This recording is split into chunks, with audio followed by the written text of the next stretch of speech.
जो नई नस्लें हैं, जो जेनजी हैं, वो किस तरह समाज को देख रहे हैं, वो अपना जीवन किस तरह गुजारना चाहते हैं, उनके आंखों में किस तरह के सपने हैं, इन तमाम चीज़ों को लेकर हम रेहान राज़िक से बात करेंगे। रेहान राज़िक जो हैं वो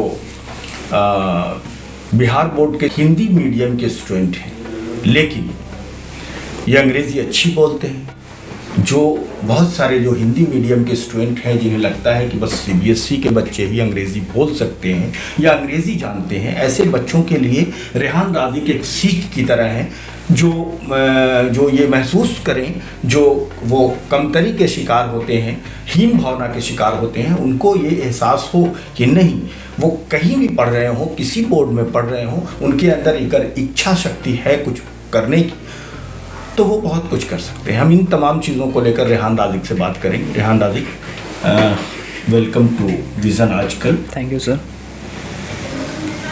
ये आप बिहार बोर्ड के स्टूडेंट हैं। Yes sir. अंग्रेज़ी सीखने का शौक़ कैसे हो गया? क्या दिक्कतें आई, क्या मुश्किलें आई, क्यों अंग्रेज़ी सीखना चाहा आप?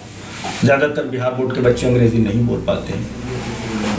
ये सर, क्योंकि मेरे को फ्यूचर में आगे कुछ बड़ा करना है, तो इसीलिए मेरा एम था कि इंग्लिश बहुत ज़रूरी है और मेरा मेन फोकस रहता है इंग्लिश पे और मैथ साइंस। क्या ज़रूरी है अंग्रेज़ी? इंग्लिश लेट दैट अभी बताते हैं कि अभी के जनरेशन में, अभी के टाइम पे, अभी का जो एरा चल रहा है, इंग्लिश बहुत इंपॉर्टेंट है।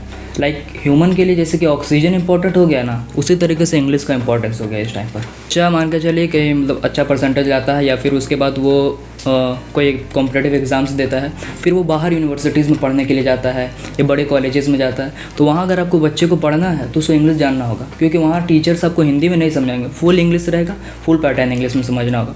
और अगर बच्चा इंग्लिश जानता है, कोई भी बच्चा हो, लेट दैट कैसा भी बच्चा हो, सीनियर क्लास का या जूनियर क्लास का, फिर आगे वो अपना कॉम्पिटिटिव एग्ज़ाम्स के बाद जब जॉब के लिए अप्लाई करेगा, एक बच्चा हिंदी में बोलेगा और वो दूसरा इंग्लिश में करेगा, तो इंग्लिश एक स्किल आप मतलब बॉडी लैंग्वेज उससे थोड़ा अच्छा रहता है। कैसे आप दूसरे बच्चे जो सीखना चाहते हैं उनके लिए क्या आसानी, कैसे आसान होगा ये सीखना? आपने कैसे सीखा, या उनके लिए आसान कोई टिप्स जो आपके पास हो, आसानी से वो अंग्रेज़ी कैसे सीखें, क्या करें? Yes sir, first of all तो किसी चीज़ के लिए भी सबसे इम्पोर्टेंट होती है प्रैक्टिस।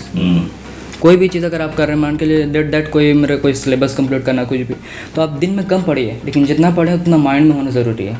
कोई बच्चा कि पूरा बहुत ज़्यादा सिलेबस पढ़ रहा है, ठीक है, लेकिन वो माइंड में नहीं रख रहा है। लेकिन इंपॉर्टेंट क्या होता है कि प्रैक्टिस करिए, जितना पढ़ें उतना माइंड में होना चाहिए। और इंग्लिश के लिए सबसे इंपॉर्टेंट तो प्रैक्टिस है। और मैंने जो इंग्लिश सीखी, मैं global English spoken centre, director नाम वसीम सर, वहाँ मतलब जाइएगा ना, कोई भी बच्चा अगर लेट दैट इंग्लिश सीखने के लिए जाता है तो ईजी वे में वहाँ मतलब अदर इंस्टीट्यूशंस में क्या है कि लेक्चर वाइज, चैप्टर वाइज या अदर तरीके से इंग्लिश सिखाया जाता है, लेकिन वहाँ सर आपको डेली लाइफ से कनेक्ट करके सिखाएंगे। और इंग्लिश का सीखने का मतलब है कि जैसे और नौकरी को किस तरह देखते हैं? बच्चे आज पढ़ रहे हैं, एजुकेशन के बाद एक फ्रस्ट्रेशन होता है कि हम गवर्नमेंट जॉब में जाएं, प्राइवेट जॉब में जाएं, आसानी से कुछ भी पैसा आना चाहिए, कैसे जल्दी से पैसा आना चाहिए, ये मुश्किलें हैं। तो आप किसको मुश्किल मानते हैं, इसको किस तरह देखते हैं? मीन्स इसको किस तरीके से देखते हैं? हाँ, ये मुश्किल है कि नहीं है? हाँ, अभी के बात में बात करेंगे तो वो तो मुश्किल है ही, क्योंकि अभी कंपटीशन ज़्यादा हो गया है, किसी भी चीज़ में कंपटीशन बहुत ज़्यादा हो गया, कि मतलब कि बहुत सारे एग्ज़ाम्स हैं। अब नंबर ऑफ़ जो मतलब पीपल्स का जो है ना, ये पॉपुलेशन ज़्यादा हो गया है, जॉब्स वगैरह कम है, तो ये तो है मुश्किल। इसमें जो चुनौतियां हैं उसको कैसे आप फेस करेंगे? आपको अगर नौकरी में जाना हो, चाहे गवर्नमेंट जॉब हो या प्राइवेट जॉब हो, तो खुद को इस भीड़ से कैसे निकालेंगे? खुद को इस भीड़ से क्या करके आप निकलेंगे? वो है ना, एक सफ़र में धूप तो होगी, जो चल सको तो चलो, सभी है भीड़ में, तुम भी निकल सको तो चलो। भीड़ से अगर निकलना होगा तो आप कैसे निकलेंगे? किसी भी चीज़ करने के लिए मतलब सबसे इम्पोर्टेंट होता है हैबिट्स। और अगर आगे मतलब अच्छा करना है किसी भी चीज़ को, तो पढ़ाई को कोई भी चीज़ होती है ना, वो जैसे पढ़ने का अगर रियल में बताऊँ तो पढ़ने का किसी को मन नहीं करता, सिंपल सा कॉन्सेप्ट है, ये मैं सच बोल रहा हूँ। वो तो है मतलब बच्चा जो पढ़ता है रेगुलर कोई 8 आवर्स 9 आवर्स वगैरह, तो उसको हैबिट बन जाती है। एक बच्चे के गेम खेलने की हैबिट, मुश्किल काम है पढ़ना।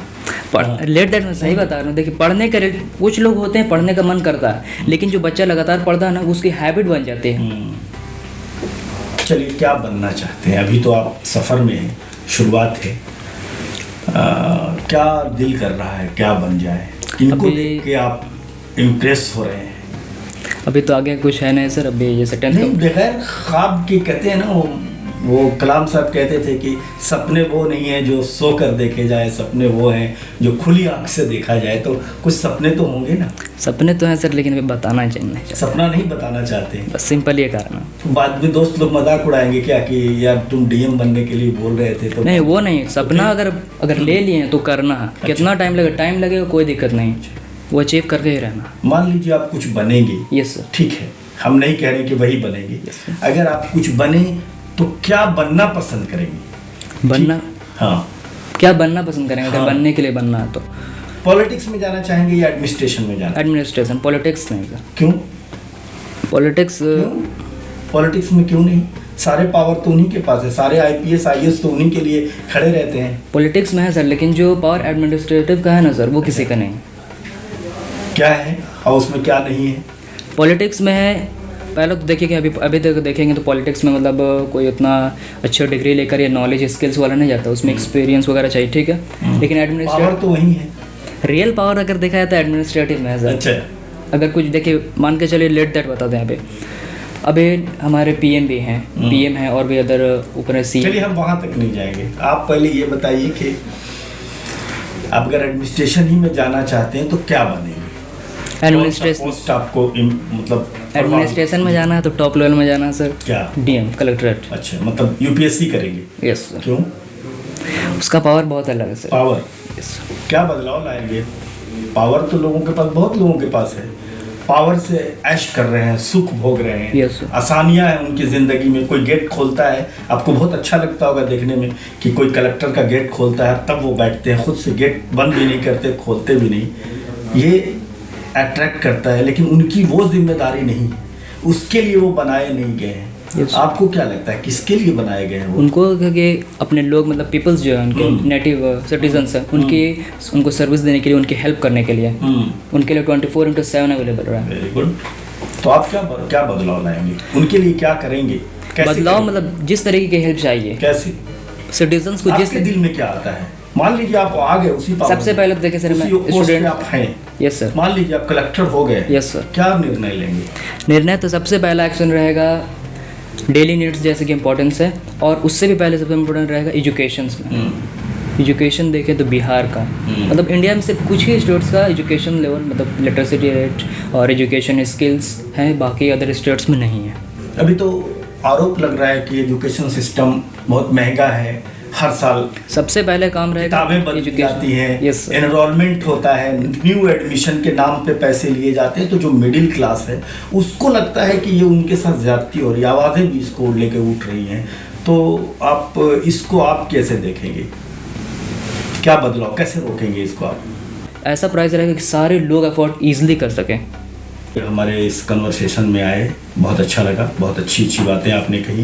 मेरी शुभकामना है कि आप सचमुच के कलेक्टर हो जाएं, ताकि कुछ समाज को भला हो, कुछ फ़ायदा हो। व्यूअर्स, आप सुन रहे थे जो हमारे जेन ज़ी हैं, नई पीढ़ी है, वो ऊंचे पद पर पहुंचकर कुछ बदलाव लाना चाहते हैं, कुछ फ़र्क लाना चाहते हैं। उन पिछली पंक्ति के लोगों के जीवन में सुधार लाने के लिए ऐसी तमन्नाएं लेकर जेन ज़ी आगे बढ़ रहे हैं। मेरी शुभकामनाएं इनके लिए हैं और समाज में ऐसे लोगों के लिए जो सचमुच में नीडी पीपल के लिए कुछ सोचते हैं। व्यूअर्स, हमसे जुड़ने के लिए बहुत बहुत शुक्रिया।